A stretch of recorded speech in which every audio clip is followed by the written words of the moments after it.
Today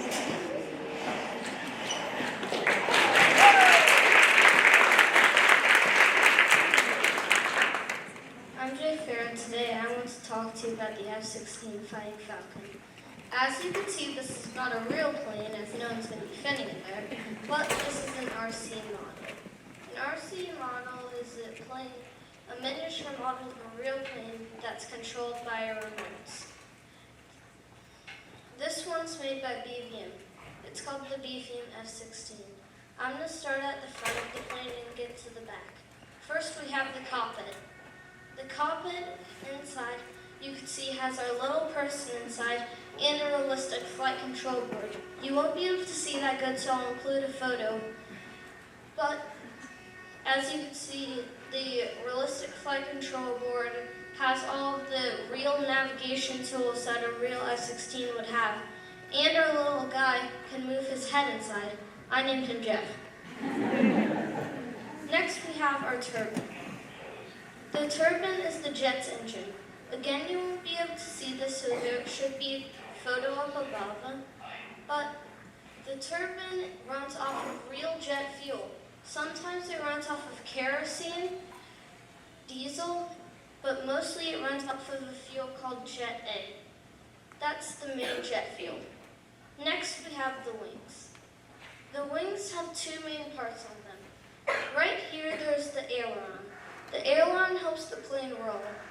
In this place right here, unlike a normal plane, it also has flaps. The ailerons and the flaps are combined on this plane, and they are called flaperons now. The flaps make the ailerons go down just a bit to make the wing less aerodynamic, so it slows down. Next we have the elevators. The elevators help the plane go up and down. When an elevator curves up, the air around it curves up too.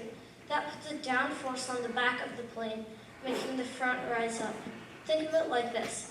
You have something balanced on a pole, and you push down on the back of it. That will make the front rise up. That's how a plane works. Then we have the rudder. The rudder is mainly used for steering, and it's also very vital in a cool trick called a knife edge. It's when you turn your plane completely sideways and fly it in a straight line like this. While this has been going on, you might be noticing these lights. These lights actually have a purpose. They help you see the plane when it's flying. And there's one more light that you can't see. I'm not sure if you guys will be able to see this, so I'll include a photo, but this is the afterburner. It's a red light that makes it look like the engine's on when it's not actually. It also makes it look very cool in the sky. And you might be thinking to yourself, if this plane actually flies, then how does it land? To do that, you need landing gear. Landing gear is what the plane uses to land. You might be thinking, these are very simple. They're just a wheel on a stick, right? They're actually pretty advanced. They use pneumatics, which you won't be able to see, so I'll include a photo of that again. But they can also steer. This front wheel turns to help you steer, and these back wheels have brakes. That's actually pretty hard. They also have landing gear. Landing lights. The lights help you see the runway when it's dark. One thing that I forgot in the back of the plane is one of the most important parts of the F-16, the speed brakes. The speed brakes are basically just like the flaps, just a lot bigger. While the flaps make the wing less aerodynamic, this makes the whole plane less aerodynamic. And that makes it slow down very quickly and a lot. I'm Jay Fair, and I hope that inspired you all to go ahead and fly.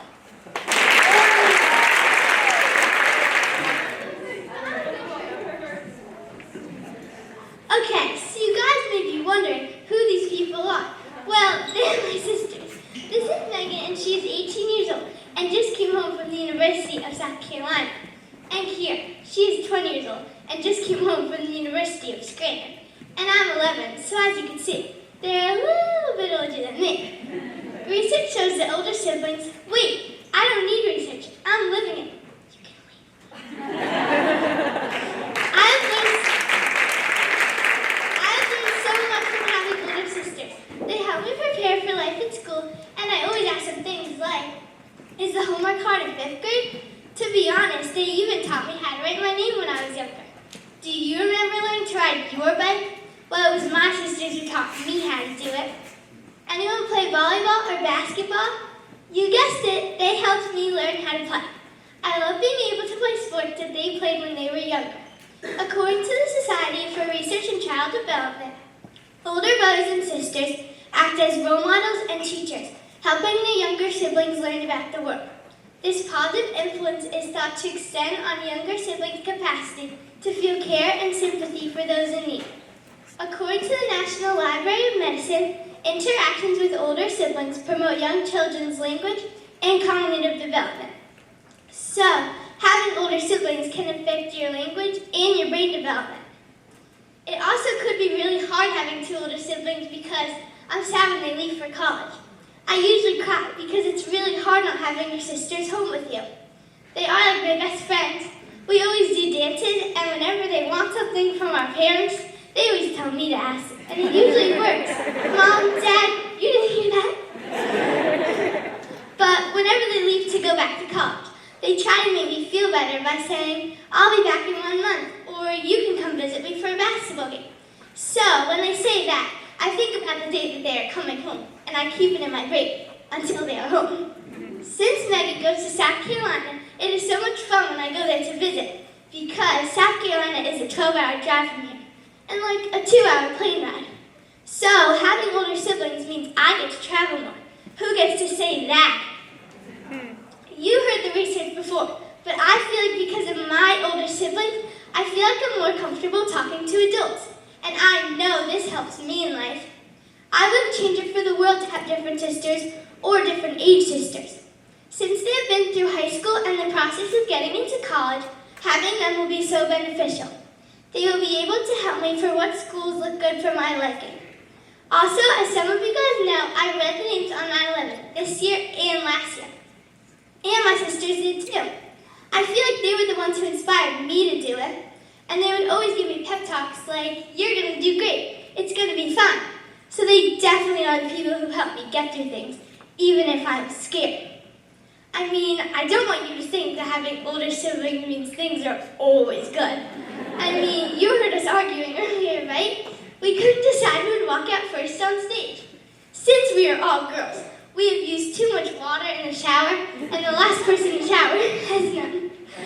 Once, one of them used like half of my perfume bottle, so I went into both of their rooms, furious, and neither one of them would admit it was them. I'm still mad about that. Anyone fight with their siblings about who gets to sit in the front seat?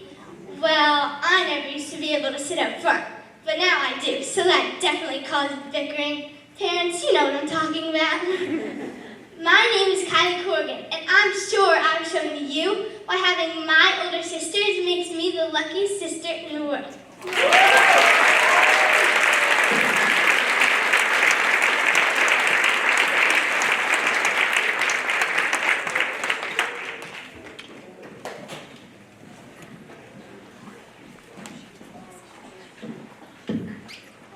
Who here has ever tried chicken tender maple syrup?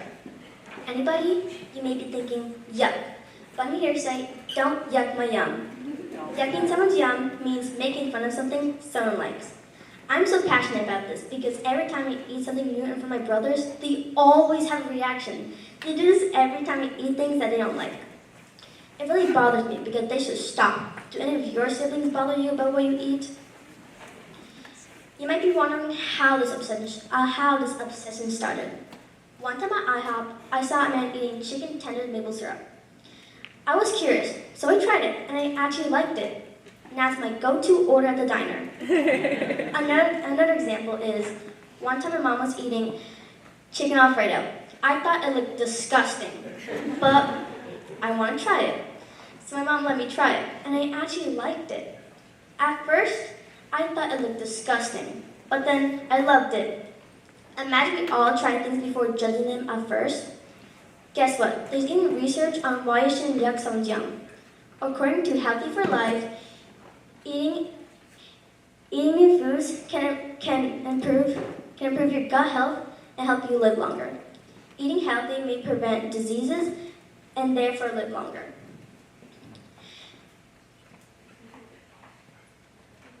Not yucking someone's yum doesn't only apply to food.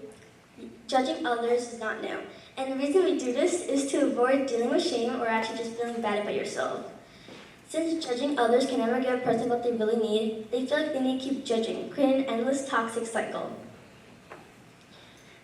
According to psychology today, if someone loves a certain clothing style, sport, music, anything, if the yum doesn't affect you, just let that person enjoy it. Don't yuck their yum.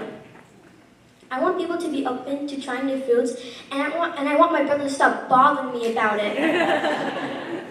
Also remember, not yucking someone's yum doesn't only go for food, it also goes for anything, like style, sport, music, or even your favorite color.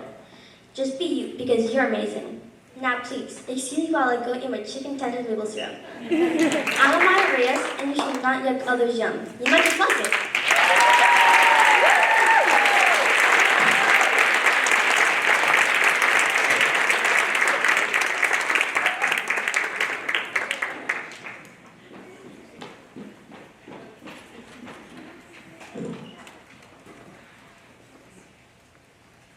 Hi, what's your favorite food? Short, rhetorical question. Today we're studying the power of questions. We go by questions every day without noticing, just like breathing. Let's say you ask someone, how was your day? And they could say the usual response, good. But there could be a chance that they tell you their whole life story. And if you're like me, you don't want to hear it. You can ask the question to lighten things up. You can ask a question to change the subject. Vice versa, a conversation could be dying, and you could ask the question to lighten things up. Not saying you should, but you guys understand what I'm saying here, right? Questions also have a really long history. Take the Wright brothers, for example. If they didn't ask themselves, can we make something that will help us fly? Where would we be without airplanes? Also take William Roseberg. If he didn't ask himself, can we make the most delicious donut in the whole world? Where would we all be without apple fritters? And I love apple fritters. Questions can also grow. The Wright brothers only had 2 seats on their planes. Now in modern times, we have 300 seats on our planes. Average adults ask 20 to 30 questions in one day, but kids from age 5 to 10 ask 300 to 400 questions in only one day. That's why us kids are superior. And that means a classroom of 20 kids asks 4,000 questions in only one day. That means by my math, which is a calculator, our school asks 40,000 questions in only one day. So it probably explains why teachers don't want questions when they get home. Jackie, now you see the power of questions can change the whole shape of the world. Jackie Keyes from Lincoln says, it's a common misconception that the smartest person in the room is the one with all the answers. However, the truth is, the smartest person in the room is usually the one with the most questions. Therefore, we should be asking more questions, not less. I'm Julian Fuentes, and I want to end this TED Talk with a famous quote from Albert Einstein. If I had 1 hour to solve a problem, I would spend the first 55 minutes of it determining the proper question to ask. For once I know the proper question, I can solve the question in only 5 minutes. Who knows? What will you create? The power of questions. All you have to do, just ask a question. Yeah.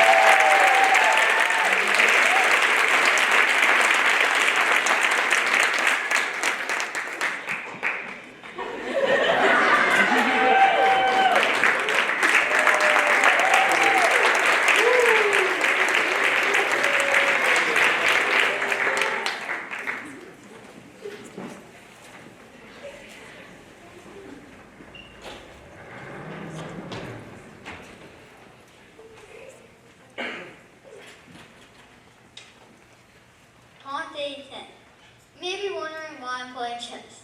Well, what I'm doing can actually change your life. When I was in 3rd grade, my friend Shane taught me how to play chess. I remember it was my second game. Him and I just played and played. Then boom, checkmate, I won. I thought it was kind of funny because let's just say the first time I played, I did not do that well. Also, you may be wondering why am I talking to you about chess, but chess can actually help you in your own life. One way is with problem solving and being one step ahead. In chess, actually this can be applied to your own life because when you have a problem, you can solve it before it even happens. On the other hand, I've lost many games in my life. Chess can help you deal with losing and help you handle those feelings, so you can win the next time. Chess can help you with memory, planning, and even improve your IQ.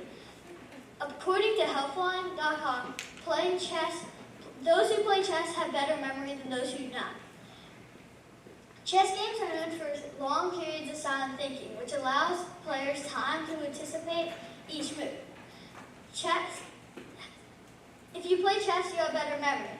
One way is with remembering moves that helped you win and moves that your opponent has used before, so you can win. Also, I recently joined a chess club here at Watson. Every day before school day starts, we play chess. Though it isn't just for fun, even though it kind of is.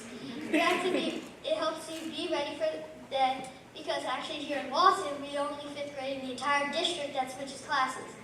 In the mornings I have chess club, I feel more organized when I take my stuff out to switch. Actually, I feel way more organized because when I take out the switch, for this reason, I wish I had chess club every day. And my parents would probably agree. Remember how I mentioned chess helps you improve your IQ? Well, it helps you boost it even more if you start young. So if you start your kids young on chess today, they may even become smarter than you. Actually, now when you see somebody playing chess, you can think about their brain. And every time they make a move, it becomes just a little bigger. It may look like a game, but it's much more than that. I'm Dr. Lynn, and I think chess can change your life.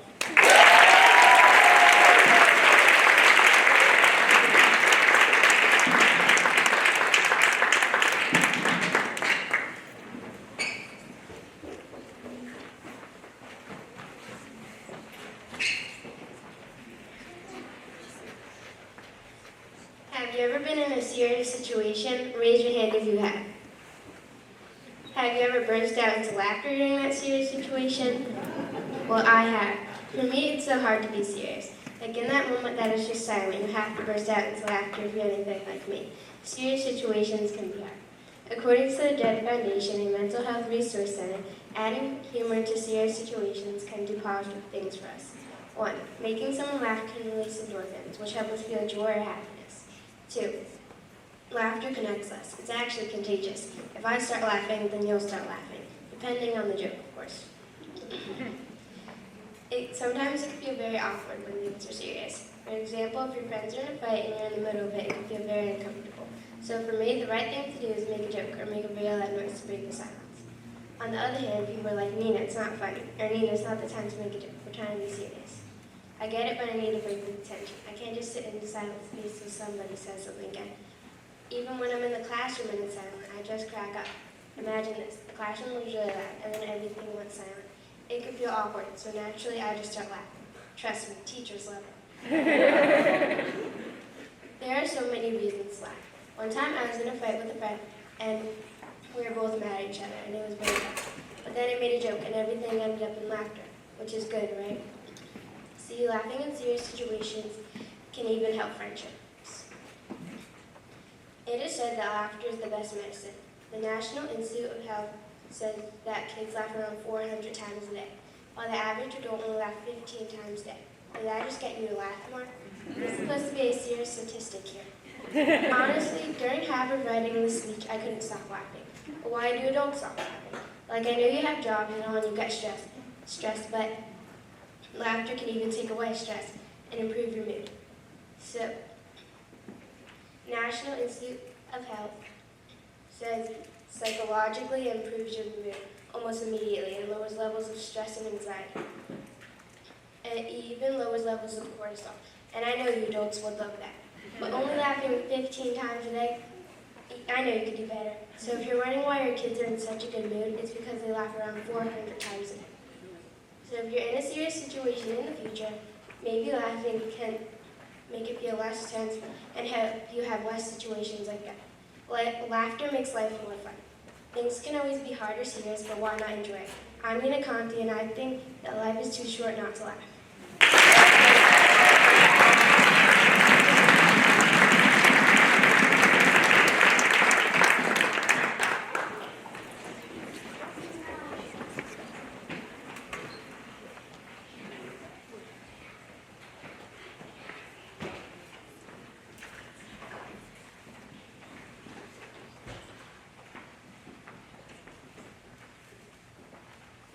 Vivian, I just dropped my Chromebook. The screen shattered. Oh no, I'm sorry. Why did you say sorry? I'm the one who dropped my Chromebook. I did it again. Apologizing for nothing. I do this a lot. Sometimes the word just come right out of my mouth before I even think if it's necessary. I'm Vivian Cassidy, and I'm here to talk to you about the case of I'm sorry's. An important part of growing up is learning to apologize. For some kids, apologizing for their mistakes is really hard, but for me, it's the complete opposite. One day, I was eating chips and I felt like I may have been making too much noise, so I blurted out, "I'm sorry," even though no one had complained. At times, I apologize to my mom and dad, and they say, "Vivian," and then I apologize again. See what I mean? I say sorry a lot. When I was 9, I started to realize that my over-apologizing was affecting other people. It first started with my parents. I started to realize that the I'm sorry's were getting under their skin. Then I started to annoy myself. So I started to think, why am I saying sorry so much? According to psychologists.com, the reason for apologies is to restore the relationship by rebuilding trust and avoiding conflict. I sometimes get nervous that a fight might happen, so I blurt out, "I'm sorry," even though no one had complained. In my research, I found that people pleasers tend to over-apologize. Well, that's me. Another reason people can over-apologize is due to perfectionism. Perfectionists have high and almost unattainable expectations. So, when they fail to meet those standards, they feel the need to apologize to others even though they're not impacted. This is a fear of rejection and criticism, and apologizing is a way of avoiding that. I sometimes feel that I have to be perfect, or that I'll make a fool of myself. So I'll say, "Sorry, that was so silly. I can't believe I just said that." It sometimes makes me feel embarrassed about myself. But don't worry, you also over-apologize. Not all hope is lost. Dr. Cynthia King gives some helpful suggestions of what you can say instead of sorry. For example, instead of saying, "I'm sorry to bother you," try saying, "Thank you for your time." Another suggestion, rather than saying, "I'm sorry I'm so bad at this," try saying, "Thank you for helping me." Okay, audience, who's ever said one of these phrases? Heather. I'm sorry, I'm so bad at math. Oh yeah, I can relate to that one. Try saying, "Thank you for helping me get better at math." Lila. I'm sorry I can't get this move right. Yep, I've said that one too. Try saying, "Thank you for helping me get better." It is totally normal to over-apologize, so don't feel worried if what I'm talking about checks your boxes. Sometimes people who over-apologize just apologize in a second language, and sometimes it's really hard to stop. Hopefully I showed you what you can say if you feel like you need to over-apologize, and what you can do if you feel like you need to say sorry. I'm Vivian Cassidy, and I'm not sorry for presenting to you this TED Talk.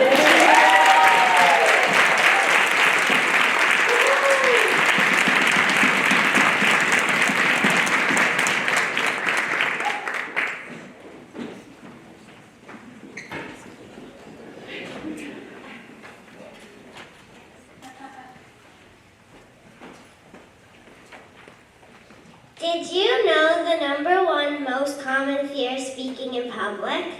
Look what I'm doing right now. Sometimes you have to face your fears. Do you want to know why you shouldn't let fear hold you back? I'm going to tell you a story. One day, I went to a ropes course in the sky with my Girl Scout troop. So fun, you would think. Not for me, at least at first. It's too hot. I can't do what I said. Everyone else is doing it, so you might as well try, my mom said. She's the troop leader, by the way. Anyway, I got up on the platform. I approached the zip line, I strapped in, and I was flying. It was actually kind of fun. The rest of the day, I was zipping and climbing around. My day would not have been the same if I didn't face my fears. There are some things in life that make sense to be afraid of, like tigers and sharks. Those make sense. But if you're afraid of a job interview or making a new friend, the fear's just in your head. But you can't let that fear get too big. For example, I used to get nervous about going to gymnastics meets. So I tell my parents, I'll go to the next one, I'll go to the next one. Eventually, my parents forced me to get in the car. But it was even harder to go to the third meet than it would have had if I just went from the beginning. Luckily, I have amazing parents who help me face my fears. Take the ropes course scenario. My mom literally told me, Claire, I'm not having my own daughter sit on the ground. You're doing this. And my dad told me it'd be harder the longer I wait.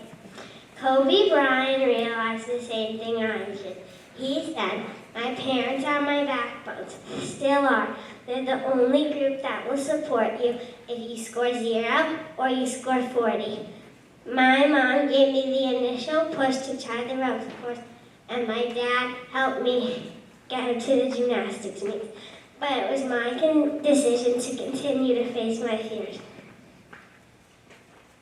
So, you have to control fear. You can't let it control you. You have to look fear in the face and say, go away. It can be hard, and you have to believe in yourself, but I know you can do it. My name is Claire Cruz, and I think you should not let fear hold you back.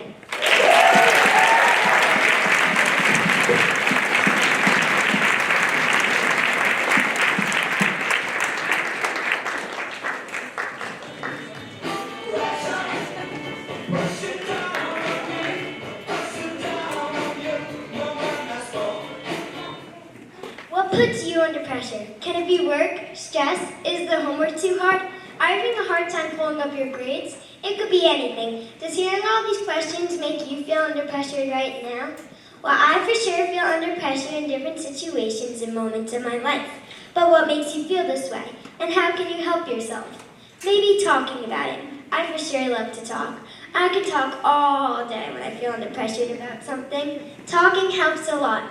What if try taking your mind off of it? Reading, bike riding, hanging out with friends, you name it. Feeling and being under pressure is totally normal. You just have to learn how to acknowledge the pressure and learn how to cope with it.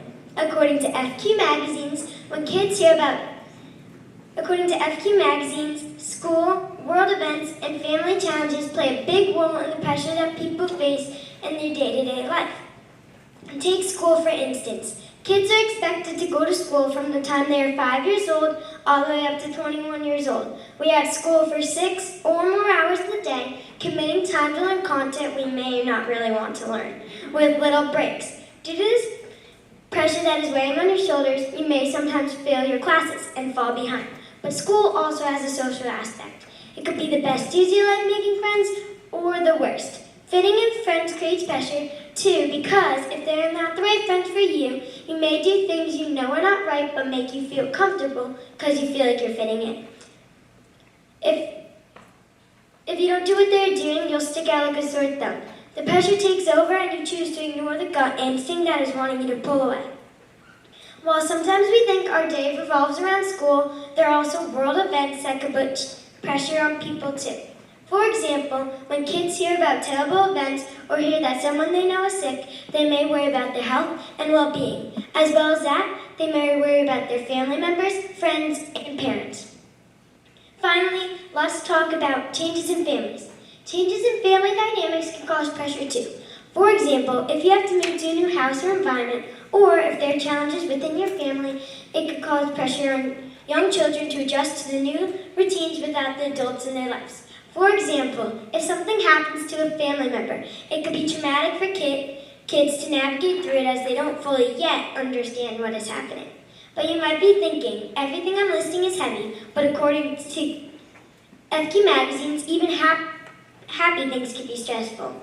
Birthdays, graduations, first day of school, you name it. Pressure builds on these kids when they start to plan for these happy events. For example, when people are singing happy birthday to you, you may feel uncomfortable, not knowing to smile or sing along. But I'm not a true professional with this topic. However, as I was researching, I came across ways that I can help you or your kids cope with the feeling of pressure. First off, make time for your kids. I know most of you parents have a full-time job, but studies show even just a simple conversation about what your child did in school can lighten the weight off their shoulders. Now finally, don't force it. Wait till your child feels comfortable talking to you about it. Start cooking up those fruits and veggies and serve those fruit platters. FQ magazine states that a good nutrition is essential to boost your child's coping skills. If you eat well, you feel well. Well, the pressure isn't totally there when you're fueling your body the right way. And my name is Maggie Fitzgerald, and I hope you learned from this TED Talk that it is okay to feel under pressure. You just have to acknowledge the pressure and learn how to not let it take over your day-to-day life.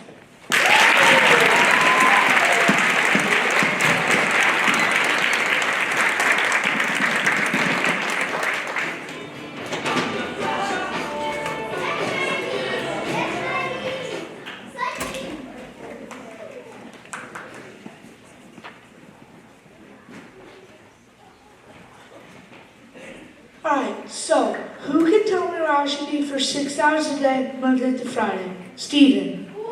Okay, now specify within school where I should be for 6 hours a day, Monday to Friday. Steven. Okay, but I'm not there for all 6 hours a day. Do you know where I am? Most of the teachers can probably figure this one out. I am in the hallways. I am Dominic Pizzatola, and I'm going to talk to you about the art of the hallways. Since kindergarten, I've been walking through the halls and walking to school. In kindergarten, Miss Moore, my kindergarten teacher, actually called my parents to tell them I was walking the halls too much. But I was just helping the janitors clean out the closets and take out the trash. I want to do this to get to know the teachers in the building.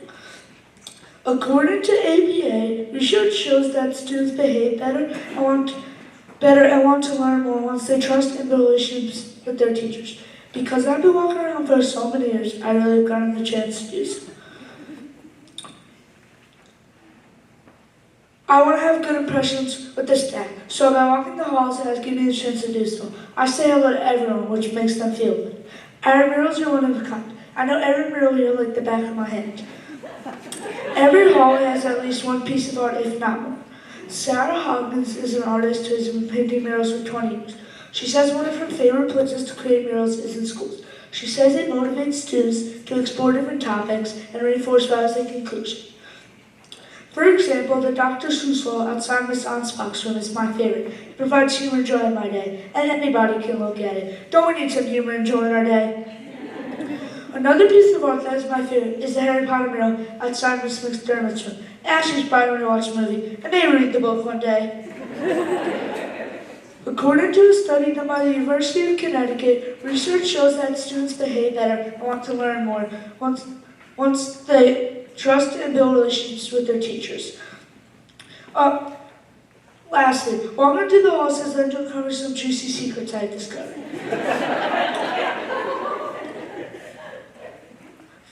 My favorite time I want to walk through the halls is during Teacher Secret Santa week. I loved asking each teacher what I had for the week. I even hope some teachers deliver some gifts this year. I wanted to do this to get to know the teachers in the building. Wow, would you look at the time? It's time for me to take a walk through the halls. I encourage all of you to come and join me. And remember, breaks are good for everyone.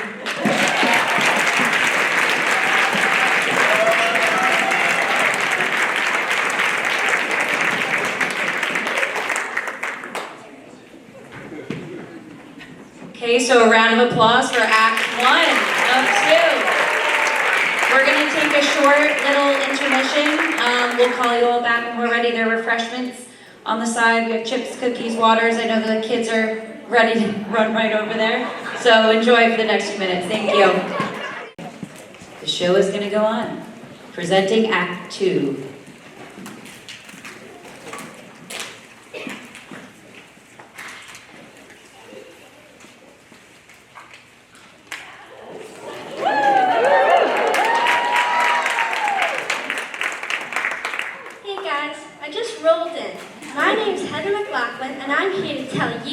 why you should ride a unicycle like me, because I'm awesome. So, over the summer I got a unicycle, so I haven't been riding for very long. So far, the most difficult part of learning to ride has been keeping balance as I ride straight. My dad learned to ride when he was 14 years old. We both taught ourselves, but my dad gave me a couple pointers along the way. I actually borrowed his unicycle the other day. It has a 24-inch wheel. Now, you must be wondering, what do you need to ride? What different kinds of unicycles are there? Well, there's the freestyle unicycle, the mountain unicycle, the trials unicycle, the egg beater unicycle, and the giraffe unicycle. Bet you can guess which one that is. There are even new age unicycles that are electric, but I don't think they give you enough exercise, and they don't really look like unicycles either. I ride the freestyle unicycle. What I like most about this unicycle is it's a smooth ride along the streets. I can ride down aprons, down curbs, and along curbs too. Plus, their wheels and pedals are way easier to replace than electric unicycles. They are also way less expensive too. For those of you who are wondering, the freestyle ranges from $60 to $300, while the electric unicycle ranges from $376 to $14,876. I can't imagine spending that much on a unicycle. That for sure will put a dent in your pocket. Now, you must be wondering, what do you need to ride a unicycle? Well, one very important thing that you need to ride a unicycle is balance. Balance is very important for riding a unicycle because humans are what is called an unstable equilibrium. According to Google AI, an unstable equilibrium refers to a state where a system, when slightly displaced from its original equilibrium position, experiences a net force which pushes it further away from its original position. In other words, if you don't learn how to balance, you're going to fall. And I don't think anyone here wants to fall, right? Another very important part of unicycling is patience, because you're not just going to jump on the unicycle and ride around. It's going to take practice. And if I counted up all the hours it could have taken me to learn to ride the unicycle and ride well, it could have been 96, and that's a long time, right? So what you need to ride a unicycle is balance, patience, and, oh yeah, a helmet. Speaking of which, where did I put my helmet? Oh, there it is. One second.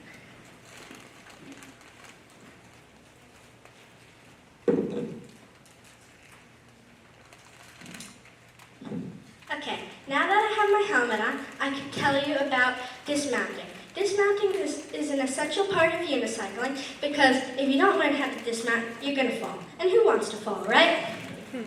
Okay, I'm going to demonstrate 2 ways and then tell you about the first way and then the second way.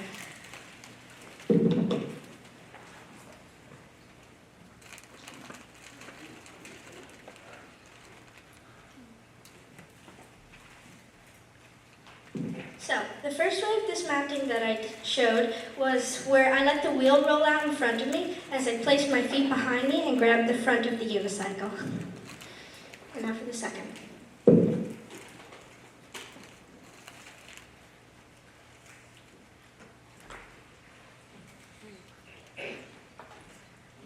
Okay, the second way I showed was where I grabbed the back of the unicycle and leaned forward as I let the wheel roll out behind me. And the third way, well, is just to fall. I wouldn't recommend it, but sometimes you don't have a choice. Now, you must be wondering, what do I get from unicycling?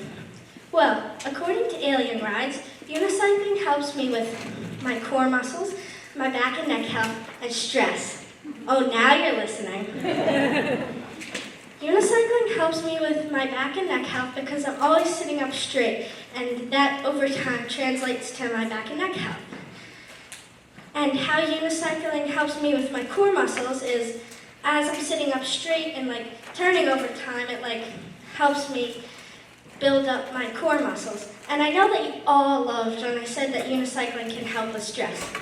Unicycling can help with stress because, well, it's fun. I can imagine different scenarios on the unicycle, like the funny parts in this TED Talk, for example. And also, unicycling gives me a mental reset. Like, after I yell at my sister, it makes me feel a lot better. Anyway, there are so many ways to be creative on a unicycle. Like one time, me and my friends covered my unicycle's wheel with chalk, and then I rode around on the street with it, and the street turned rainbow where I rode over it, and everyone followed me. It was pretty cool. And my dad can even juggle while unicycling. He can also ride backwards too. I hope that this TED Talk has made you want to try something new. Maybe unicycling, maybe not. Thanks for listening.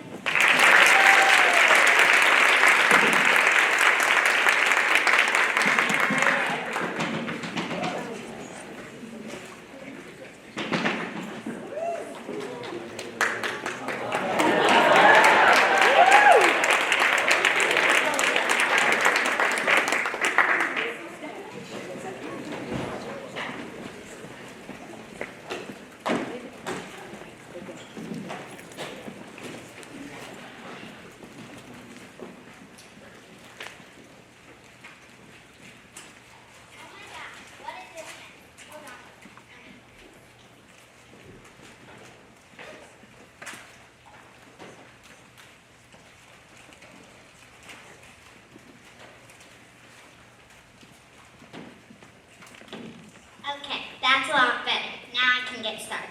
Wow, did you see how stressed I was when I walked in? That's because it was disorganized. Now some people just organize to have a clean home, but I do it because it relieves stress. And it could do that to you too. Just listen. I came up with this idea for my TED Talk because I love the feeling of being organized. But I learned that research shows why being organized gives me such a calm, happy feeling. Research shows that when you clean, it does relieve stress. When you give yourself a to-do list, you'll be more focused and more productive. When you clean, it's almost like you lift a weight off your shoulders. You'll feel lighter and calmer. According to PHI, clinical psychologists, a lack of organization may affect how much time it takes you to do things because you don't always know what you need to do, or you may not have the tools to get it done. She also says that being organized can affect how much money you spend. I can infer that the more organized you are, the more money you save. I feel less stressed already. Whenever my room isn't clean, I cannot fall asleep at night and have to clean it before I go to bed. Which leads me to my next point. Being organized can help you sleep better too. When you have less clutter, you can fall asleep easier and be calmer. Still not convinced? According to Motion.com, a startup company that specializes in using AI to stay productive and organized, there are major benefits to being organized. Here are 5. 1. It boosts your productivity. 2. It improves your decision making. 3. It ignites creativity. 4. It improves your physical health. And 5. It improves your mental health. These are just a few reasons, but there's so many more. Some people's parents might be neat freaks, but not their kids. Well, in my family, it's sort of like that. My mom loves to stay organized just like me, but my brother, on the other hand, is not too organized. Sorry, Rocco. And my dad likes to be clean, but isn't necessarily what I would call organized. Sorry, Dad. My mom helps me stay organized all the time. Thanks, Mom. Now, even though I just explained a lot about being organized, what does it really mean? Well, you might think it just means to be clean, but there's a bigger meaning. Being organized means you have a system and specific place for everything. Organization creates structure and can transform your life. My name is Mason Dora, and I hope my TED Talk has convinced you to be more organized.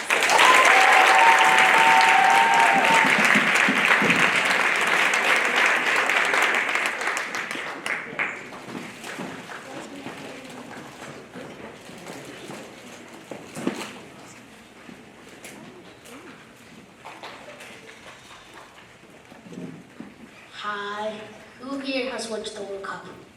Who here has a favorite soccer team or player? Who here knows that soccer is the most watched sport in the world? No, golf's the best sport. No, baseball's the best sport. No, hockey's the best sport. No, get out of here. This is my TED Talk. I started playing soccer when I was here in Minnesota. My old friends made me play because they don't like it. Then I moved to the US and I got on a team in RBC. Being on a soccer team is a zombie girl. It's a zombie in English because we're in RBC, so most people know only English here. I had to learn English to be a part of the team. Being on a soccer team is how we build friendships in the US. Soccer gives you opportunities too. I know it will. When you're having a bad time, soccer can help you feel better. It can clear your mind. You're just concentrating on one thing. You're not concentrating on other things like school or your struggles, because I know you have a lot. When you're playing the game, you're gonna think of strategies. And it takes a lot of brain power. One of my favorite teams is Barcelona, and do you know who my favorite is? No, it's not Ronaldo, it's Messi. He inspires me because when he was a teenager, he had his first professional game. And when I'm older, I want to have my first professional game too. And it's not just mental health, it's physical health too. First, your legs. You're moving muscles and burning calories at the same time. Soccer can even help with fatigue.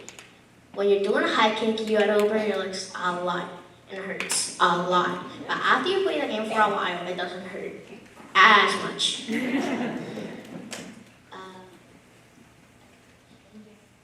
A little while ago in gym, I was playing kickball, and it cut the ball. But I gotta do a split to get another guy out, and it didn't hurt as much because my flexibility got better thanks to soccer. Soccer can even help with your stamina. Have you ever watched Messi play? This guy runs like 9 miles per game and he burns 2,000 calories. Me, I probably can like 3-4 miles. But the more I play soccer, the better my stamina is. Soccer can even help you at school. According to Steve Mahead, soccer can help you with your math skills. Because when you're kicking the ball, you gotta think of angles and distances to know where you're going to kick the ball. As you can see, soccer can help in so many ways. It can help with life skills. It can help build friendships. My name is Diego Rodriguez, and this is why I love soccer.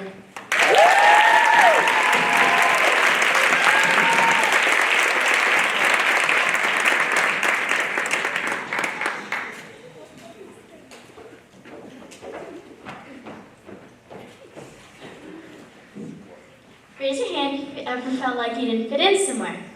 Now, raise your hand if you've ever done something differently than others. I want you to know that you're not alone. Why would you change yourself to be like anyone else? You see how I'm wearing these high heels right now? My toes are cramped and I'm really uncomfortable. So I'm gonna go change into flip-flops.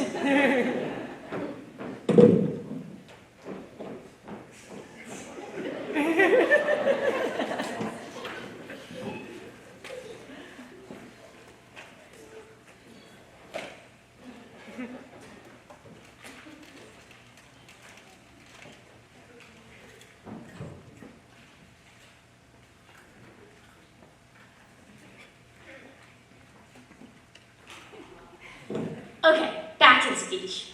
My name is Abby Keith, and I'm here to talk to you about being yourself. So many people act the way they act because society advertises what is normal and what is not. But my mom always says, the world would be so boring if everyone was the same. I didn't really appreciate that until I started writing the speech. Then I realized, oh my gosh, it's so true. If there were a million me's in this world, I would never learn anything new. But sometimes it might feel like we all act the same, look the same, dress the same. And the rare times you do act like yourself, you may feel like you stick out like a sore thumb. But I want you to know that it's okay. You should really just be you. Trust me, I totally understand how hard it is to be yourself. I know people who can't curl their hair because their parents won't let them, or maybe can't afford what's popular. But there are also some people who can snap their fingers and poof, they get whatever they want. If you love something that's popular or not, keep it. But if you don't, throw it out the window. Mentally, not physically, donate or something. So many people dress in a layer of popularity. But if you do that, life will be boring. There are 2 celebrities who serve an example to being yourself. Those incredible artists are Lady Gaga and Miss Taylor Swift.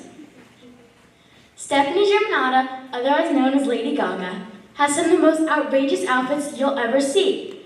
Her hallmark dress is the meat dress, which she wore to the 2010 VMAs. She was getting so much negative feedback from critics saying, "Oh my gosh, she's so weird. She does not fit the attire of an award ceremony." But, according to BBC, in a post-show interview with Ellen DeGeneres, she said she's worth the dress to promote standing up for yourself. And if you don't, you'll have just as much voice as the meat on your bones do. It's not just her outfits that make a statement, it's her music too. In her newest album, Mayhem, there's a song called Abracadabra. When this song first released, you would never think it would be so popular because of its interesting tones that shift the vibe of the song and the way she changes her voice. But when you truly look at the lyrics, according to today's show, it promotes finding magic within yourself, to thrive, not just survive. She truly is an incredible artist who I think we should all take a lesson away from.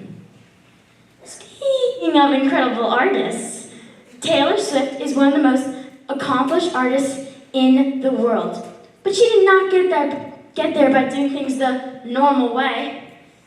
It's so ironic that someone so accomplished can get so much hate. I've seen it in front of my own eyes. Taylor Swift started her career writing countless country songs and performing in cafes. Then she released Drum Roll Please. God, I really mean it. Do a drum roll. A pop album. And not short after that, she released not one, but 2 emotional albums. She was getting a lot of negative feedback from everyone saying, "Stop changing, it's weird, stop being different, it's so weird."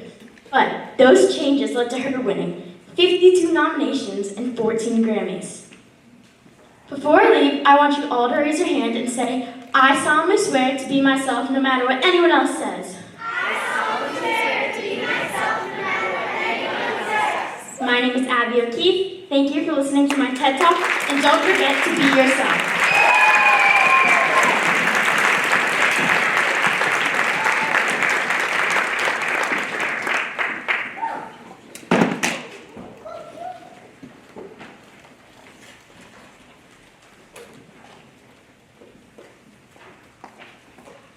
I have this math homework, and I should probably do it, but that's a future student problem.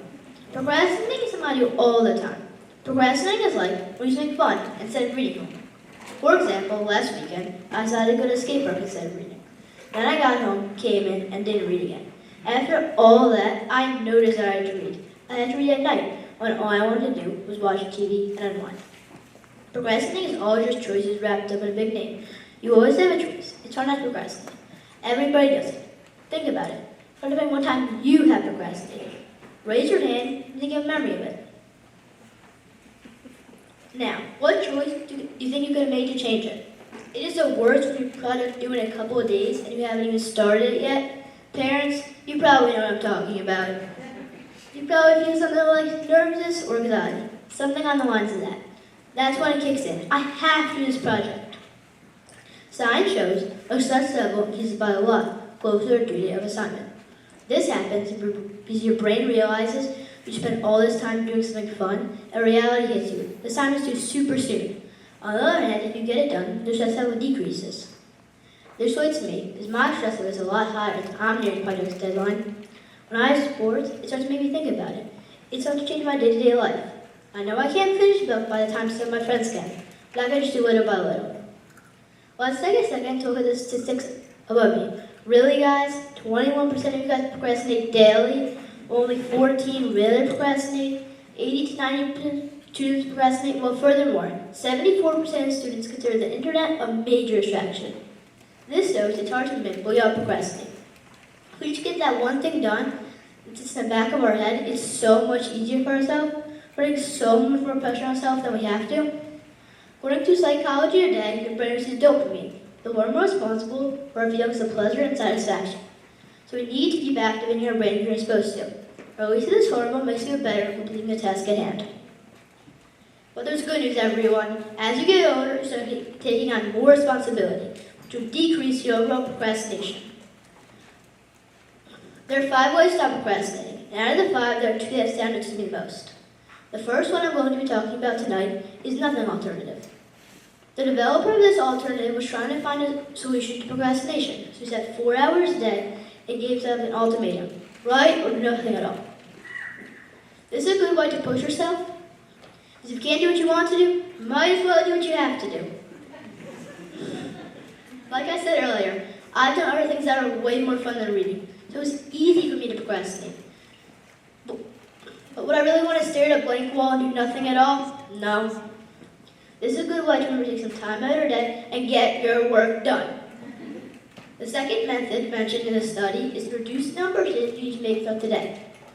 Waking and deciding what you have to do requires brain power, which drains energy, makes you tired, which leads to procrastination. The tip 1 for avoiding this type of procrastination is to reduce the number of decisions you make throughout the day by making those decisions ahead of time and or creating habits around certain areas of your life. This will boost your effectiveness and prevent procrastination. Procrastinating is important to me because it affects my day-to-day life. It doesn't affect me, it affects my mom. Sorry, Mom. My mom gets mad at me when she tells me to read, and then she sees me playing outside or playing video games. And then I get mad at myself, I'm mad, and then everybody's just mad. I'm Stephen Shepard, and from listening to my TED Talk, everybody procrastinates a little less in their lives. Even though some of you may be here, because you're procrastinating away from something else going on in your lives.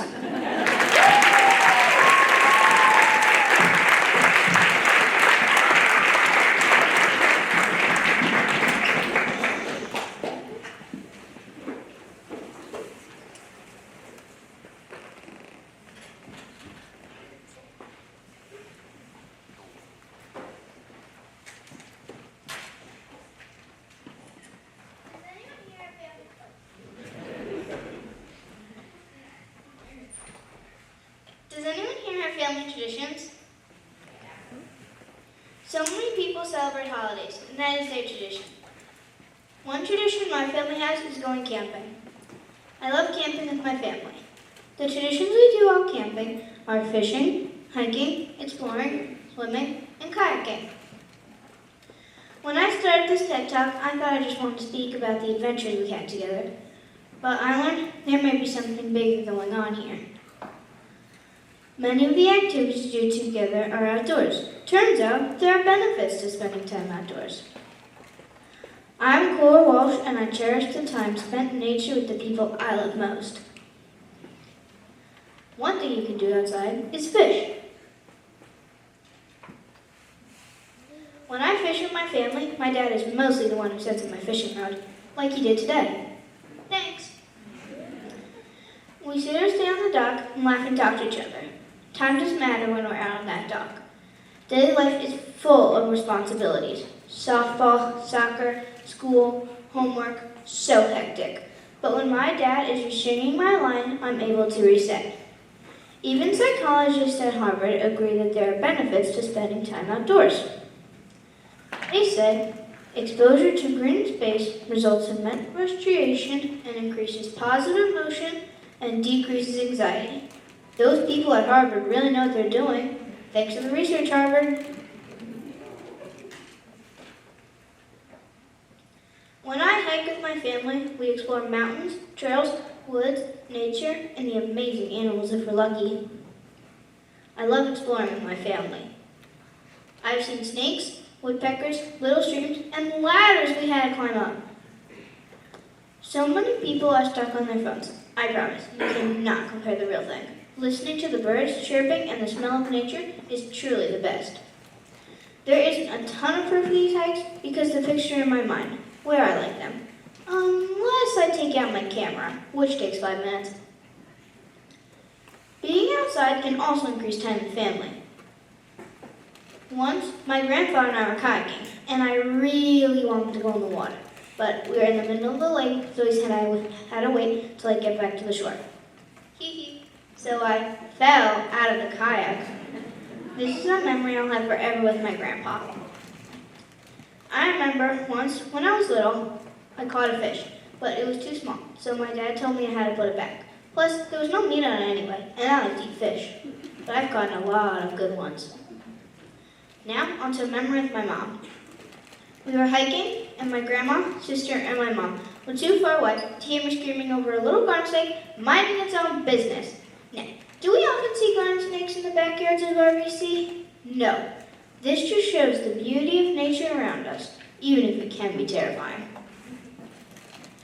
Recently, I went skiing, and all the snow melted. This was good because I got to go hiking with my family. This was not good because the mountain was very grassy, and if you ski over it, you'll go head over heels. I didn't really want that. I loved the trip, even with its rough edges, and definitely super smooth ones. Several studies agree that kids who play outdoors are smarter, happier, more attentive, and less anxious than kids who spend more time indoors. According to Child Mind Institute, adults are worried about the amount of time kids spend indoors than outdoors. It even has a name, nature deficit disorder. Luckily, I won't get that because my parents encourage us to explore the world. Whether it's my research or my stories, I hope my TED Talk is encouraging you to get off your butt and go outside. Thank you.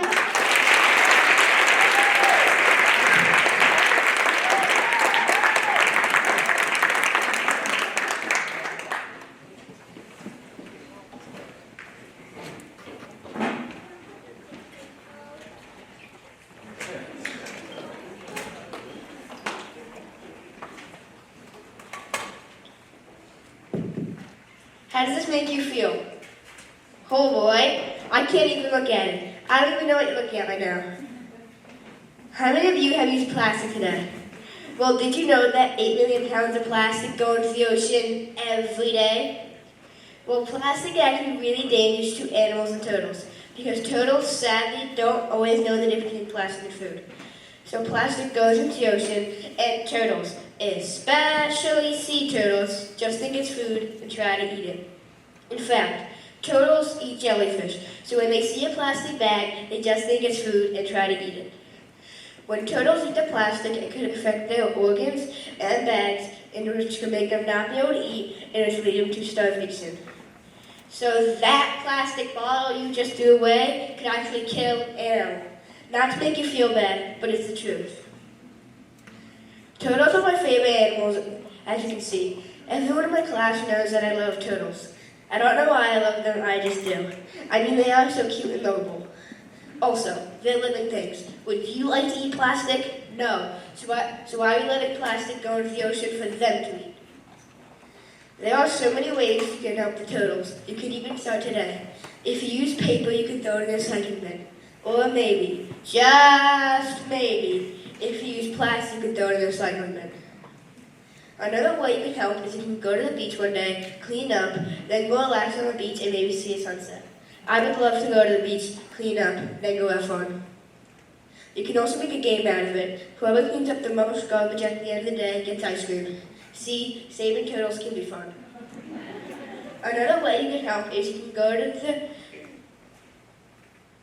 Another way you can help is we can turn off lights that are nearby to the ocean. Because when baby turtles hatch, they are attracted to the lights and they run away from the ocean.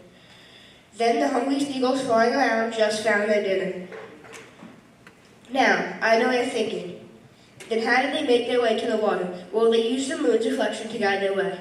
And with the other lights, they are not able to see the moon's reflection. This is a small way you can do your part in saving the turtles. According to seaturtles.org, don't save the turtles because I like them. According to seaturtles.org, they can help you too. Turtles play a very important role in our marine ecosystem. They stabilize sand dunes to protect coastal communities around the world. Also, did you know that sand is nourished from nutrients left behind by turtle eggs? Turtles don't help the ecosystem, but they also help the economy. Tourists love turtle watching, so you can make more money from turtle watching than selling turtle parts. So actually, you can make more money from turtles alive than dead. I am Keegan Morridge, and if my speech did not convince you to care about turtles, then there's something wrong with you. Goodbye.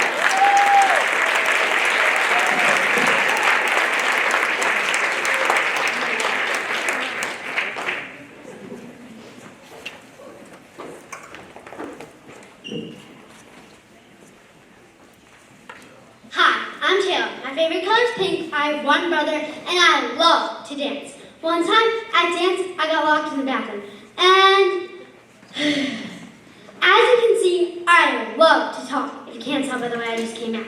I love talking because when people think about me, they think, oh, Carol the talker. Okay, now raise your hand if you love to talk. Oh, really? That's a lot of you. You guys all love to talk just like me. But for the people who never talk, how will I know your name, age, favorite color, and height? Just kidding. I'm not that crazy. My name is Tara Cook, and I'm here to tell you about the benefits of talking. Talking can help you be more outgoing, and it will set you up for lots of situations when you're older. Like, say, for a job interview. You have to say why you want the job. You can't just walk in there, say hi, and then leave. If I was the person running that program, you'd be gone in a second.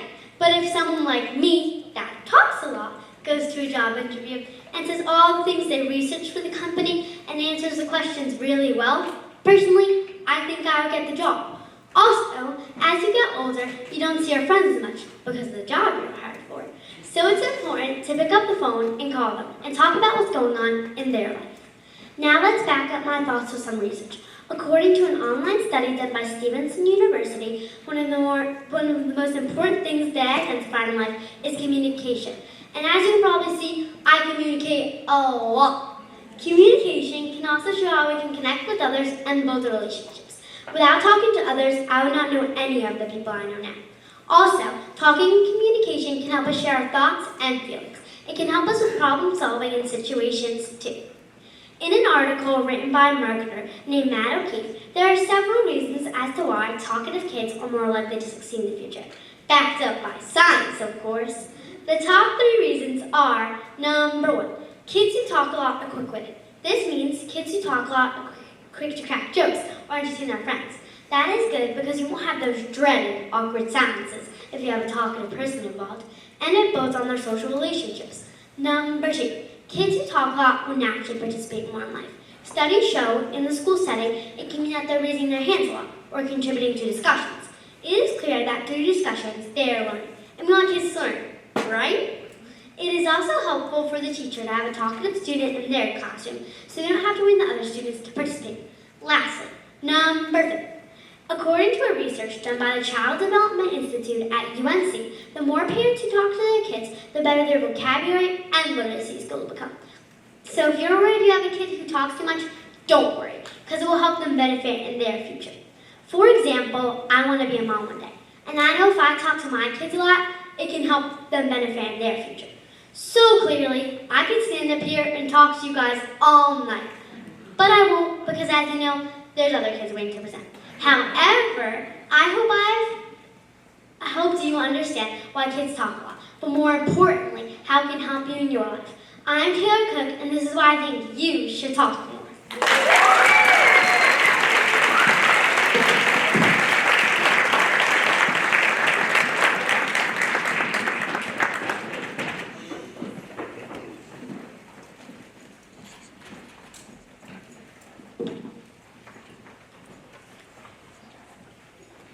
Who here likes watching or playing sports?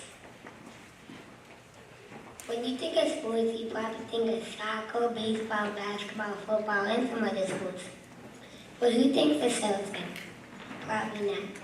I'm doing the joy, and I'm here to convince you why surfing is a sport and should be more popular. The Oxford Dictionary defines a sport as a physical exertion in which a team or an individual competes against another for entertainment. Sure sounds like surfing fits that definition. But in case you're not convinced that easily that surfing is a sport, here are some skills you know to surf. Number 1, the pop-up. When I first started, I went to a student surf camp, and the first thing they teach me is the pop-up move. They teach me it on sand. Why? Because it's way easier to pop up on sand than in the choppy ocean. Which brings me to my second skill, the pop-up moves. The pop-up moves is a really balance. Which brings me to my second skill, balance. When I first started, I kept getting frustrated and falling off the board. My mom brought me deep out into the ocean on a longboard, and I just stood on the board. Longboards are way easier to stand on and heavier. Number 3, paddling, one of the hardest skills to master. When I first started, I was paddling with my hands flat like this. And I learned you actually have to cup your hands like this and then paddle. Scoop the water behind you. Now you're up on the wave. You need to use your sound pad to gain speed. When you ask Google what skills you need to be an athlete, it tells you speed, endurance, mobility, along with some mental qualities like endurance, patience, and practice.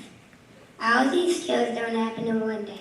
It takes a lot of training and practice to master. Football players need to be able to avoid big tackles. Baseball players need to be able to hit a ball coming at them 90 plus miles an hour. Basketball players need to be able to make shots while defenders doing everything in their power to stop it. However, none of these sports are dealing with nature. It's very unpredictable. The surfers, anybody out there ever seen 100-foot wave? If you have, I probably don't need to convince you that surfing is an awesome sport. But if you haven't, let me tell you, in Portugal, there was a town called Nazaré, when in the winter months, the waves get up to 50 to 60 feet high. But the biggest wave ever surfed was 101 feet in January. Just for reference, the gym is 25 feet high. In Nazaré, the waves are too big that you can't paddle into the waves. They actually have special people who pull you onto the wave with a jet ski. If the ride goes smoothly and you don't fall, then you don't need to hold your breath for 2 minutes. But if you do fall, you need to hold your breath for 2 minutes, and you can't just push off the bottom of the ocean floor and come back up to the surface. Because in Nazaré, it gets up to 3 miles deep. So on the vest, they have a special string that they pull, and it floats you back up to the surface.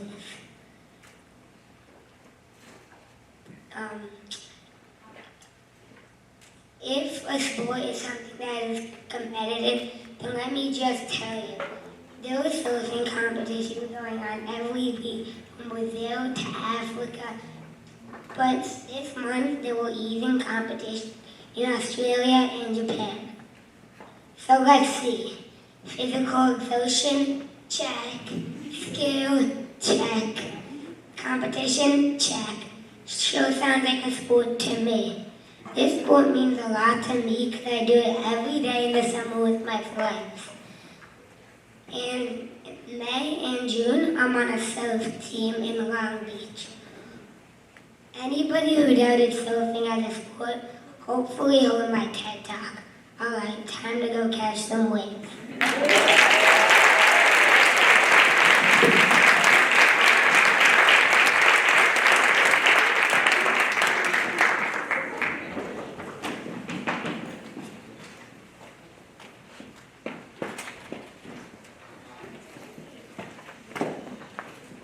I'm assuming that almost everyone here has felt pressure because they needed to think of something and it had to be perfect. If you haven't, I have. And trust me, it's not fun. I do it all the time and it just makes my life harder. Even while I was writing this speech, I was feeling pressure because I thought what I was writing so far wasn't perfect enough.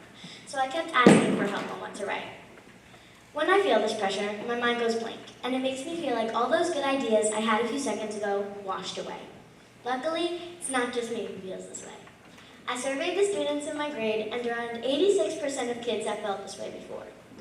What I found was some examples of this pressure stem from not being good enough at a skill in a sport, creating projects that a lot of other people will see, or messing up while performing in front of a lot of people, like what I'm doing right now, except not the messing up part. It's clear that many others feel this way, and that it's completely normal. So if you ever feel like this, just know that you're not the only one. In a recent study, a research team from George Washington University spoke about the idea of including the element of fun in sports. They found that winning is not an essential element of having fun. So if your kids are ever feeling bummed because they didn't win a game, it's important to ask if they had fun rather than saying, did you do this or did you do that? As I said before, feeling pressure doesn't just have to do with sports. It can apply with really anything. One thing you can do to ease the pressure is simple. Breathe. According to the Mayo Clinic, deep breathing can help settle your feelings of anxiety or pressure as you step in front of the room to present something. Pressure peaks during the moments before you present and usually lasts for a few minutes. So before you get in front of the room and do what you're supposed to do, take deep breaths to ease the pressure. Let's be real. Every single one of you has felt some sort of pressure in their life, whether it's the examples that I found from my research or something else. We've all felt it. And in the slight chance that you've never felt pressure before in your life, stop bragging. My name is Lila Sarasso, and I'm here to tell you that feeling pressure is more normal than you may think, so don't feel like you're in this alone. Understand that you can overcome the feelings that may arise.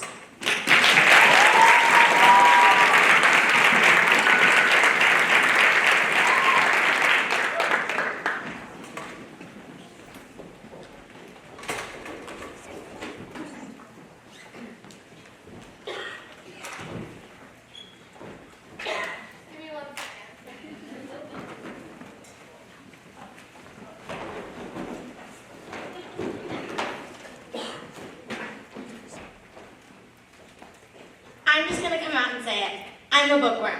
I read all these books in 2024. Reading is one of my favorite hobbies ever. But surprisingly, not many people know it should be one of yours, too. I have a question for you all. Raise your hand if you've ever had a job. Now, keep your hand up if you've ever had to give a speech or presentation for that job. All right, now, on the count of 3, scream "That's me" as loud as you can if you aren't the best public speaker. Your hands get clammy, your face gets sweaty, you stutter, that big knot forms in your stomach before you go on stage, or if it overall just is something you wouldn't be mad if you never had to do again.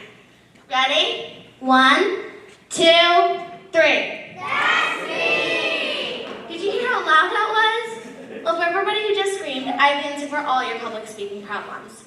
Several studies done at Yale University show that by reading out loud, the brain gets used to comprehending words faster, talking smoother, and overall just becoming a better public speaker.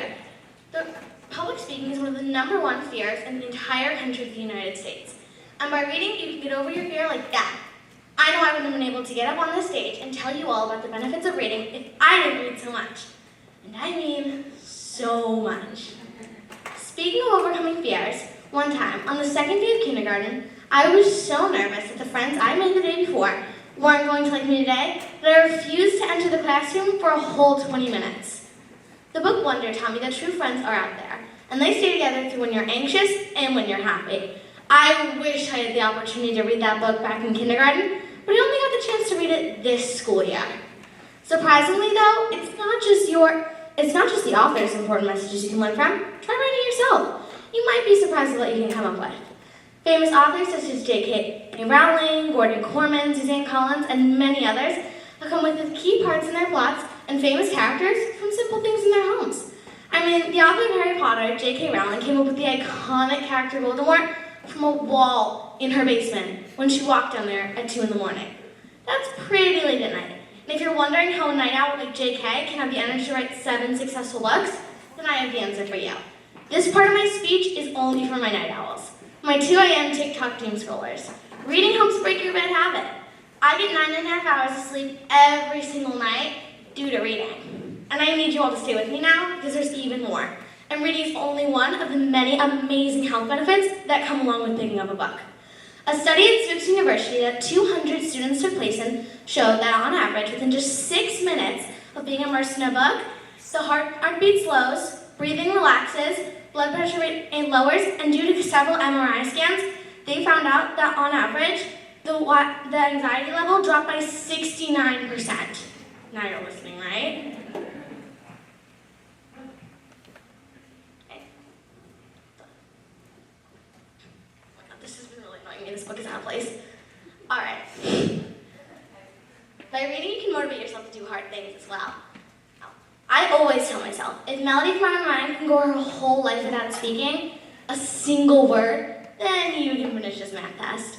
And if Katniss from the Hunger Games can survive the Hunger Games, then you can make it through this with me.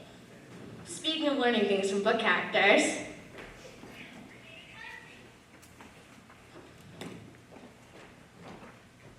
the book Out of My Mind taught me that everybody has a voice. whether it's expressed through words or not. So cut the people out who try to silence it. The Hunger Games taught me that hope will guide you through your darkest hours. You just have to hold its hand and let it guide you. The book Wonder taught me that true friends are out there, and they stay together through highs and lows, your best times and your worst. And finally, Percy Jackson taught me that everybody has an Achilles heel, a secret ability of some sorts. That's either your best friend or your worst enemy. And those are only lessons I learned from 4 book characters. Imagine what I could have learned from 10, or 20, or 72. That's how many are in this pile, by the way. Trust me, reading can change your life. My name is Audrey Byrne, and I think that everybody should embrace the gift that is books.